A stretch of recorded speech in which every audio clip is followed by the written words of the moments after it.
Is sex bad? For anxiously attached folks, we find an avoidant partner, true or false, they were the best sex you've ever had. Yes. That's how. Sex becomes the easiest way to feel validated in relationship to others. Now I'm worried that I've gotten in too far, you're gonna abandon me, I can't rely on you. So then the avoidant person withdraws, but the anxious people we seek, so it becomes just like a cat and mouse game. We've fallen prey to media messages that portray romance as this passionate, fiery thing. The butterfly, it's not love, and that's an insecure attachment.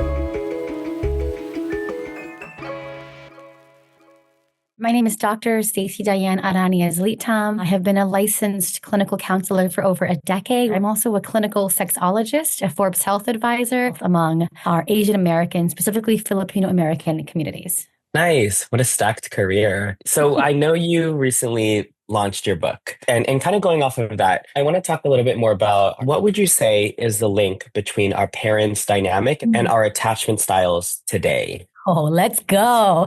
All right. So quick little crash course on attachment styles. So there are 4 attachment styles. The one that we aspire to have in ourselves and our partner are secure attachment styles. They can set flexible boundaries. They also trust that their partners have their best interests, that their partners love them, that their partners are reliable and able to hold them psychologically, physically, emotionally. Many of us exist in more insecure attachment sort of style. So within the insecure attachment realm, you have anxious, avoidant, and disorganized. Anxious folks who are so focused on finding a partner that they become consumed by their desires to feel loved and worthy of affection. So much so that when something feels a little different, they engage in what's called a protest behavior. They're experts at noticing patterns. Maybe, Leo, you text me back right away. And we always text back right away. But on this particular day, you text me back in 10 minutes. Now my activation system is firing and I'm worried, okay, he's mad at me, he's going to leave me, something is wrong here. So we engage in these pursuit behaviors. Avoidantly attached folks do want love and connection, but when things become vulnerable, their big fear is losing their independence, losing their autonomy, and being let down by someone they love and trust. So when things get really close, they're beginning to be vulnerable, they withdraw. And then disorganized are people who sort of have elements of both anxious and avoidant. So to answer your question, the way that our parents' patterns impact our attachment is because our parents, number one, didn't often have the mental health literacy to teach us and role model how to talk through things like relationship distress, object permanence, reliability, emotional availability. So we tend to believe that we are only worthy of love when we are caregiving for our partner, when we are anticipating our partner's needs at the expense of our own, when we are sort of sacrificing our wants at the expense of our partners. Because we did this as children growing up. Many of us became experts at noticing what are the things that I can't say or that I can't do to avoid my parents from becoming overwhelmed or withdrawing or stonewalling or screaming. And then we find ourselves in insecure attachments. We are anxious. We're hyper-focused on our partner's wants, needs, and desires. Or we're avoidant. Because our parents weren't emotionally reliable, we withdraw when it becomes vulnerable. So that's how we tend to see it sort of persisting from parent wounds to adult attachment relationships. I feel like you broke it down. I also feel a bit called out. Honestly, mentioning, honey, in terms of mentioning attachment styles, because I think I tend to lean a little bit more anxious. Oh yeah. And the way that you describe like noticing patterns, and the moment that like a pattern is kind of broken away and it kind of like alerts you. 100%. I completely agree. And I can empathize and relate to this being a little bit more on the anxious side. So my next question goes a little bit deeper. Is sex bad? And if not, why does it still feel awkward to talk about? Oh, sex is amazing. Like pleasurable sex is our birthright. Let's start there. It feels uncomfortable to talk about because many Filipino Americans exist in highly religious or predominantly Catholic, highly traditional. So we are socialized to believe that sex should only exist within the confines of a marriage, and that it should be sex within heterosexual relationships, and that it should be used for procreative purposes. But we know that to liberate ourselves from those limiting sexual scripts, we have to also recognize that though that does have value for some, for most of us, that's quite unhelpful. For most of us, we are able to access pleasure and we are called to liberate sexuality within the context of like the first time you try a new skill, playing a sport, playing an instrument, it feels kind of unwieldy and uncomfortable to do. But the more you practice it,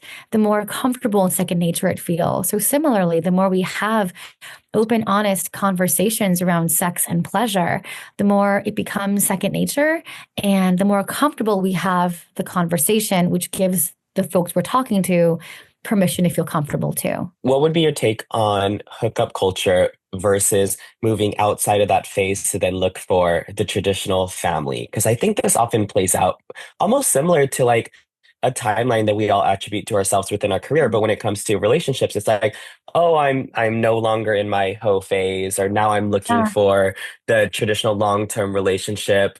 What is your kind of take on understanding these different phases of Yeah. life and like sex?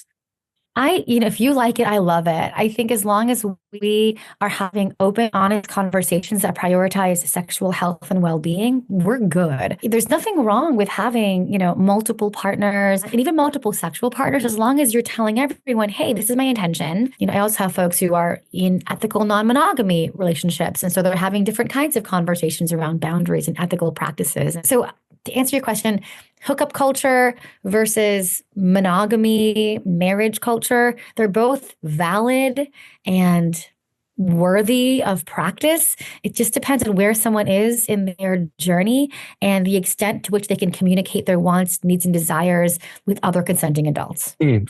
And sex is really an accelerator into intimacy. How would you say it plays out within attachment styles in terms of anxious attachment, avoidant attachment within relationships? How can it get muddy because of the sex? Okay. I don't mean to call you out, but I heard you say you tend towards Anxious. attachment. The folks that you partnered with that were avoidant, true or false, they were the best sex you've ever had. Uh, I would say so, yes. Yeah, that's how. So for anxiously attached folks like you and I, for instance, when we find an avoidant partner, the way that we think is, ooh, if I can convince them that I'm beautiful enough, handsome enough, worthy enough of their time and their love, I feel good about myself. And sex becomes one of the easiest ways for us to feel that. We feel validated. They're like loving on us, but intimacy is vulnerable. And so afterwards, that's why they bail and ghost and pull away because they're like, ooh, we just shared this moment. Now I'm worried that I've gotten in too far. You're going to abandon me. I can't rely on you. So then the avoidant person withdraws, but the anxious people we seek. So it becomes just like a cat and mouse game. But then it becomes also the activating factor for the avoidant withdrawal and the anxious pursuit. So when we're securely attached, that person feels like home. When we're insecurely attached, the butterflies are actually just the anxiety of, is this person going to see me as worthy? We've fallen prey to media messages that portray romance as this passionate, fiery thing. Though that might be true for some people, for most of us, it's not the case. And when we have this sort of the butterflies in the stomach, the nervousness, the what that really is, it's not love, that's not passion, that's an insecure attachment style combined with a dysregulated nervous system. It's misattribution of arousal. So when you have a partner that does not activate your nervous system, that's actually the one that you need to be pursuing because it should feel like a best friend that you're also attracted to. It should feel like someone you can rely on. And for most of us who have had kind of high, low, chaotic relationships, we miss the chaos because we miss the feeling of dopamine that happens after we have regulated our attachment and have reconnected. This is something that I've been kind of noticing that like the very boring, not necessarily boring, but like the boring relationships where I don't necessarily need validation are the most secure and the most stable. Then the folks that we don't necessarily care to showcase are really the ones that are there consistently. And so I definitely see this when it's boring and it doesn't necessarily fuel this like butterfly it's secure. And I Yeah. feel like that's a really great, interesting way to kind of look at it, that a majority of us mistake these like butterflies of like, oh, this is perfect. Like, this is what I needed. No, oh my gosh, you're a king. That's exactly it. So we need to reframe boring to secure. It's boring because we don't have to prove ourselves. They already love us as we are. So I work with a lot of folks who think, oh gosh, I don't feel like the passion or the fire for my partner.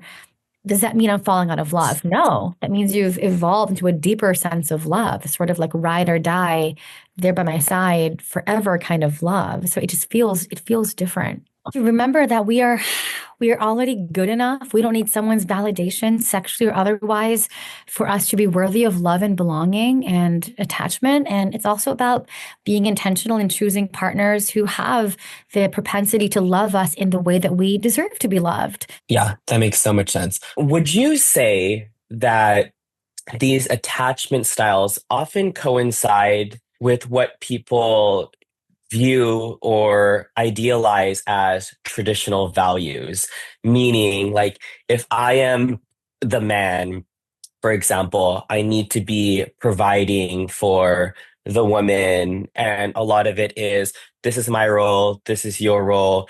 Do you think attachment styles on both ends also coincide with traditional values of what we see as what the nuclear family and gender role should be? They do impact our relationships, but they're not as big of attachment predictors as we might think. And what's interesting too is that the same kids in the same house can have very different meanings and then have different attachment styles based on the meaning, but also their temperament, based on their support system, based on their ability to have access to mental health literacy. So they will develop differently. So we could have a parent household where they are divorced. If the first kid in that example says, my parents divorced, but they did that because they want what is going to make the kids happier and we don't need to see them fighting, then they'll say, okay, I can advocate for my wants, needs, and desires too. I can center my own well-being and happiness and have these difficult conversations because my parents did that. But someone else might say, this is my fault. My parents abandoned one another. So now I'm worried about abandonment in my relationships because I didn't do XYZ. So I'm the problem. So it's about meaning making. It's about how are we seeing the world and what makes sense to us, because that's what's going to be impacting the way that we view attachments and that we view relationships. This has to do with like when folks go to therapy, they expect for a therapist to tell them the answers, but it really is just how do you contextualize what is in front of you? And that is actually the beauty of it, because I think oftentimes what I see attributed is like we explain how our parents are, whether it be they stayed together and they were always fighting and we witnessed that, or they divorced and they were separated. And neither one is, better than the other. It really is just different. And what you're saying is it's the meaning that I assign to it and how I kind of interpret that. Do you think someone who is trying to aspire, which we all would be, towards a secure attachment, is that something that you can do with a partner? Or is that something that one must have to do on their own? Because I think oftentimes within relationships, and it doesn't have to be romantic, they can help fix me or I can help fix this person. Where do you kind of see like our ability to go towards a secure attachment in relation to others and ourselves? Yeah. Oh, this is a good question. So both. We can move towards secure attachments on our own through, self-reflection and journaling and increasing awareness and insight and motivation and critical consciousness. So when we exist in our full self with a partner, with friends, with community, and they love us anyway, they end up showing us and role modeling for us what it feels like to be loved as we are. These mirror neurons in our brain begin firing, and it says, oh, if this person loves me, even if I'm messy, maybe I can give myself to love myself when I'm messy too. That's the whole part of my book. It's evidence-based framework to move towards security in relationship to others. For me, I think these are the things and the questions that cause people to understand, oh, I relate, and allows people to really see that there are resources within your book on patterns that we don't even realize because it's not Ah, talked about. Like even for me, like to ask this question and then you ask me a sex question, I'm like, like, oh shoot. But I think it's important in terms of that, and then us knowing like, wow, you have 30 people, some who are similar to me, some who are probably different to me, but there are so many valuable things that I can learn if I only just try out and check out the book and understand. So I definitely think it's relevant within the confines of all the work that you do. Thank you. You can find my work on staceyleetom.com, and you can follow me on Instagram at Dr. Stacey A. Leetom. And the book can be ordered anywhere books are sold, Amazon, Barnes& and Noble, but please also support your BIPOC and queer-owned bookstores. Well, thank you so much for your time. This was really such a lovely interview. Congrats on the book and with everything. And I hope it helps our community.